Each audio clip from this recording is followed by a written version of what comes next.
Kaibigan, welcome back. Ngayon ay gabi na, Sunday. Sunday ngayon, Enero 4.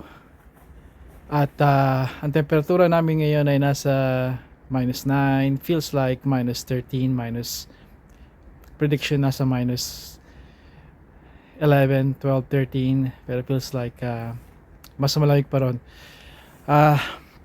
Kanina pa ako dito. Pinangako kay Mrs. T na tatakbo niya ang kanyang Impala at malapit na ako magtagumpay, kaibigan. Nilagay ko na yung muffler. At meron pa akong gagawin since tinanggal ko na yung gulong sa likuran ng, para may easy access ako para maputol ko yung lumang muffler na kailangan na talagang palitan dahil major leak na talaga siya nangyayari. Ay isoswap ko na rin ng winter tires namin. Ganon din, lalagyan ko siya ng headlights. Papunta namin yung headlights namin. Yung headlights, may mga paraan para malinis ang headlights. Lilihain nyo lang yun, tapos lagyan ng coating para bago muli. Sa kaso namin na hindi namin ginawa yon, kung bumili na kayo ng panibagong headlights, yun ay tatakal ko ngayon pagkatapos ng video na to. Gusto ko na makapag-video sa inyo para, para malaman nyo na mayroong mga ganitong ginagawa. Ito ang isa sa mga buhay Canada, buhay Amerika rin. Maraming uri, maraming mga mukha ng buhay dito sa Canada, kaya make sure na subaybayan nyo lahat. Basta itype nyo lang buhay Canada, di ba? Counting tour bago ako magkape muli. I-charge ko yung Milwaukee battery ko at lumargaw muli, di ba? Heto. Siyempre, bagong lahat yung aking nanggigitata na gloves na, kaibigan, sa Costco pa to, deerskin. Alaga ako to at ayaw pa niya magpaalam, kaya hey, gagamitin natin yan, di ba? Napakaganda niyan. Although may mas maganda pa akong gloves at mas maganda pang kalidad ng mga panahon na yon, siguro 15 years na to, napakatagal na, maybe more. Ay eto, nagbibigay pa rin sa akin ng serbisyo. Napakaganda. Halagaan nyo lang na lagyan ng beeswax or mink oil at para ma-replenish yung kasariwaan, yung laging sariwa at hindi ma-rat, ma-dry rot ang leather, kahit anong klaseng leather. Alright, ito siya.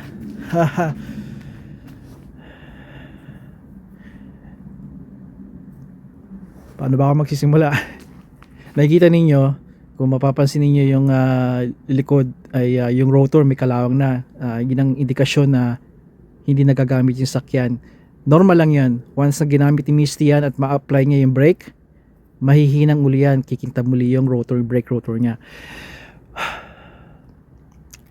Madugo ito kanina. Naka-elevate nga pala ang sasakyan natin, kaibigan, itong Impala. Apat na jacks, ang 1, 2, 3 sa kabila. Lahat ng parte nakataas ang gulong niya. Kaya madali nating masaswap ang winter tires. Ito nga, pakita ko sa inyo. Kita ninyo, kaibigan, ito yung aking ginawa na mukhang hinak ko yung trabaho. Ito yung bago nating muffler, $130 give or take. Binigyan ko ng magandang deal ng aking source, ng aking local guy dito na auto parts. Hindi to pinlano ko, pero kikita ninyo, nagcut ako sa muffler ko na tinanggal ng extension dahil bitin siya eh. Kaya kukuha ko sa Canadian Tire ng tamang sukat para tamang lapat at hindi siya mag-leak. May konti siyang leak ngayon. Ang talagang pagtakal nito, kaibigan, ay may hinang. Pero pwede rin ito, maaari din to. At sa tamang paraan, hindi ko ginawa ngayon, ay makakamtan nyo yung tamang no leak pa rin. Magagawa natin ang paraan niya. Sa ngayon gusto ko lang tumakbo siya at safe si Mrs. T dahil napakaliit lang ng leak nito. Alright? Importante yun, kailangan talaga zero leak. Pero magagawa natin ang paraan yan. Ito yung kalawang na sasabi ko sa inyo, normal lang yan. I'm feeling the siguro -15 or maybe more. Okay, Once na gumana ang ito. Once na gumana ang ating brake pads habang naikot, malilinis yan. At kita nyo, kinat ko yan dito dahil tinanggal ko yung gulong. At dahil tinanggal natin yung gulong, okay, ito yung all season tire natin to, pero kakaibang all season tire to. Pwede ito ng pang winter na basta walang malakalas na snow, dahil kakaibang uri ito. Hindi naman all weather tire pero all season pa rin, pero kakaibang uri. Check it out. Ginawan ko na ng video Firestone na Firehawk version 2, hindi yung V1, yung V2, dahil maganda to. Pwede ka ma-delay ng konti ang pag-swap ng tires kahit sa Enero, basta walang maraming snow. Pero wala pa rin tatalo sa winter tires, at yun ang lalagay natin ngayon. Ito yung luma nating Impala sa Impala. Kikita ninyo, gumawa na ako ng mga video nito kung paano i-patch ang kapag may butas ang inyong muffler, at maraming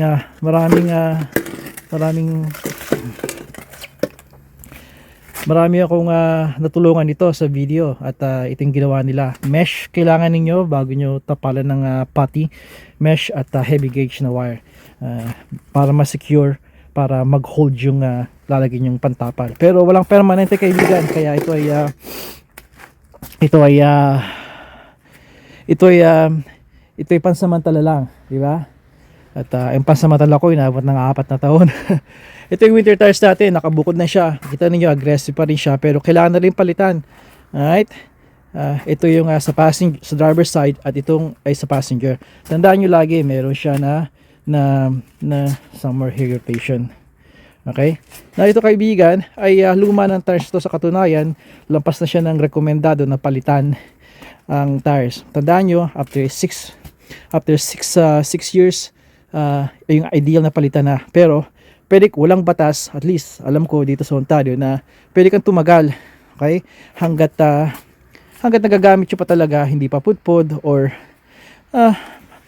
malambot pa rin yung tires. Tandaan nyo, kaya may expiration, kaya recommended after 6 years, yun yung pagbagsak o pag tigas-tigas na, hindi na siya kasing lambot katulad ng bago siya. Kaya itong mga ito papalitan namin, pero sa ngayon ito muna, kasi kaibigan, itong aming Impala ay talaga nag-all-in kami ni Mrs. T dito, at sa pagkakalkulasyon ko, gumawa na ako ng video noon, nasa 7,000 dolyar Canadian dollars ang nagastos namin dito, mula transmission na pinakamalaki, inabot ng plus tax for 4 grand, mga brake pads, at kung ano pa, napakarami. Kaya umabot ng I would say hindi pa nahihinto pero dahil pupunta pa ako sa Canadian Tire para kumuha ng mga ilang parts pa ron, pero maliliit na bagay na yon. Pero kung susumahin nyo, baka nasa 8,000 na. Katulad ng sabi ko sa video, baliw ka ba, lakay? 8,000 sa sasakyan na under 5,000 na yata yan ngayon. Napakataas pa ng milyahe. Kaibigan, may mga desisyon tayo na tayo talaga ang yung kalkulado natin, tayo nagdidesisyon, tayong pinag-isipan namin ito mabuti ni Mrs. T, at you can see na we're gambling, at I hope manalo kami. Mahal namin ang Chevy na to, bukod sa alaala, minsan nakakabulag yon, sentimental value, di ba? Kailangan nyo pag-aralan din, at yun din ang ginawa rin namin, dahil hindi biro yun. Ito yung headlights na sabihin ko sa inyo, Eagle Eyes, mid-range, meaning hindi cheapo, hindi siya cheap, hindi siya pinakamahal, at ito nyo, napakaganda niya, dahil ito'y ayop, hindi, dalawa siya,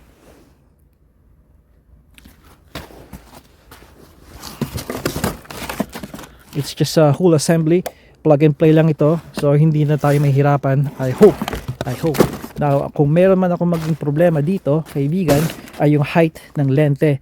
Kailangan tama talaga siya, hindi yung alam niyo pag in-install ko, I hope na hindi nakakasilaw o hindi mataas ang beam niya na nakakasilaw sa mga kasalubong o kasunod nyo or nauna sa inyo.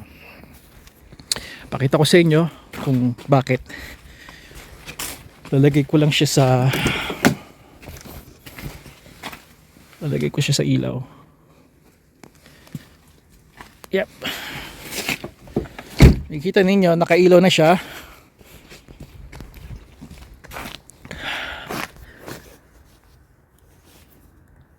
Yung lamig, dahan-dahan nang kumakagat.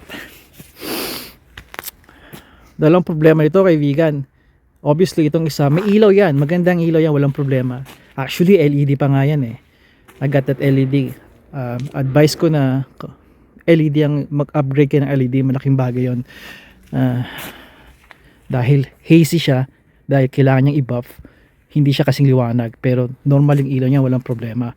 Pwede ko bang i-buff yan? May mga kit ba ng pag-replenish ng headlights? Oo naman.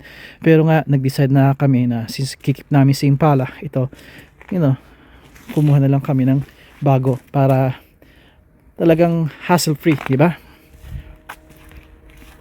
Ito naman, napakaganda ng ilaw, di ba? Napakaliwanag. May natanggal dito yung cap niya, kaya nangyayari parang floodlight siya. Instead na isang straight na beam, may ilaw siya dito sa tagiliran din. Naiilawan. Hindi nyo nakikita ng masyado, pero yung beam na nalaglag na nag-expose na dumiretso ang kanyang sinag, di ba? Parang pa-spread na ganon, mukhang pati doon ay ilawan. Kaya kung kasi din ito si Impala, ay maiilawan yung mukha nyo. Hindi naman nakakabulag, pero it's not good. Kaya papalitan na namin siya.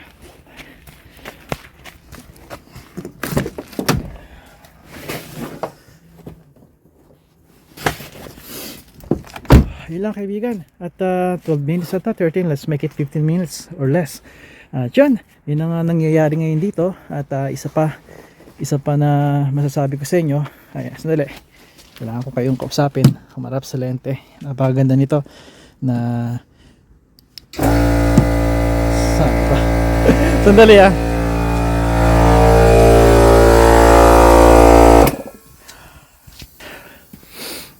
yun yung aking air compressor. Maliit lang siya pero maasahan. I advise you na magkumuha ng air compressor kahit yung maliit lang. Huwag kayo kung mahina ang hangin nyo at mangyayari yun dahil winter, every bagsak ng every 10 Celsius, every 10 degrees Celsius na bagsak ng temperatura natin ay 1 PSI I believe ang nawawala sa inyong gulong. Kaya talagang malambot ang gulong ninyo, lalo na dito kayo sa malamig na parte ng bansa, Canada man o US. Kaya kumuha kayo ng maliit na portable na mga pump-up ng tires. Huwag kayong pumunta sa gasolinahan dahil doon ay mataas ang tsansa, I could almost guarantee you na may tubig ang kanilang air compressor doon. At kapag nagbomba kayo, pag binombahan ninyo, dinagdagan nyo ng hangin ng inyong gulong, yung tubig na nasa air compressor mapupunta sa gulong nyo rin. Maging yellow yon at magsasanhi yun ng pag-leak o pagsingaw ng gulong ninyo. Kaya eventually, down the road, yun ang mangyayari. Garantisado ba yun? Hindi. Pero iwasan yun. Diba? Bakit i-risk nyo yung gano'n? Diba? Kaya magkano lang yung pump? What? $30? Yung maganda-ganda, maybe, I don't know, $50, $80. Good investment ay mapapaluwag sa pagbumuhay natin dito.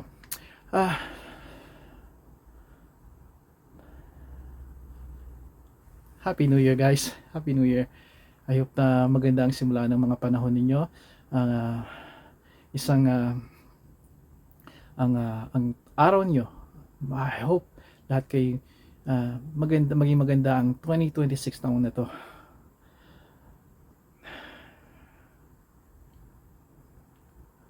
We can always do our best lagi, di ba? Yung health niyo, alagaan niyo. Isa pa, I'm thinking na i-share ko sa inyo yung aking health.